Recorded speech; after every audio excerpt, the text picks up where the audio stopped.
Is it just me, or are all cars starting to look round and curvy? Take a moment and look around the next time you're in traffic.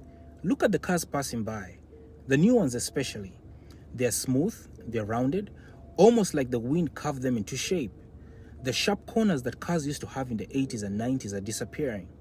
Everything looks softer now, more aerodynamic, more curved. Once you notice it with cars, you start seeing it everywhere.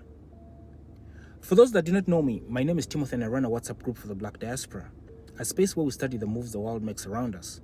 Right now, we are building the $1 Diaspora Fund Registry. The idea is simple. If Africans in the diaspora organize even $1 together, we can begin building capital that belongs to us.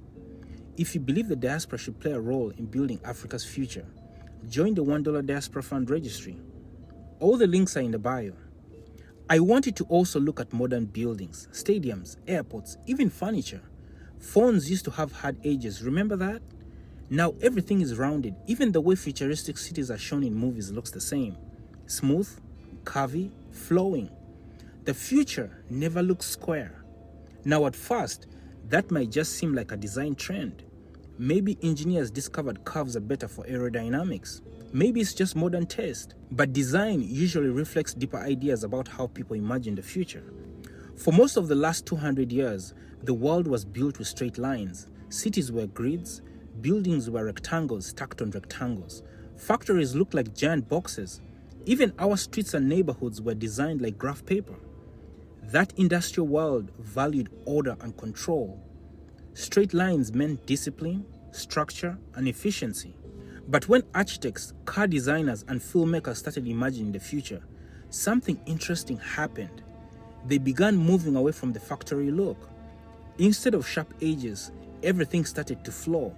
Instead of boxes, you started seeing curves. Look closely at nature and you'll notice something.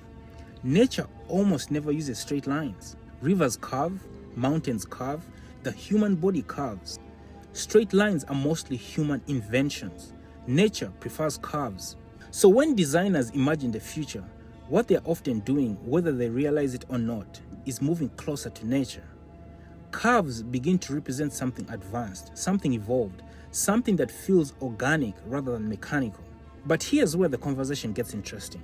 If you look at traditional African architecture, many communities were already building this way long before modern architects started talking about futuristic design. Many African homes were circular. Villages were arranged around central spaces instead of rigid street grids. Structures were built with materials that responded to the climate rather than forcing the environment to adjust to the building. In other words, some African designs were already closer to nature than the industrial cities that came later. So when we see modern architects designing flowing buildings and curved structures and calling it the future, it raises an interesting question. Is the future really something new? Or is it just the world slowly rediscovering older ways of building that were already closer to nature? When you look closely, the futuristic cities shown in movies no longer look like factories. They look organic, almost alive. And maybe that's the real story. So before I go, maybe the straight line world we built during the industrial age was the strange phase. Have you ever thought about that?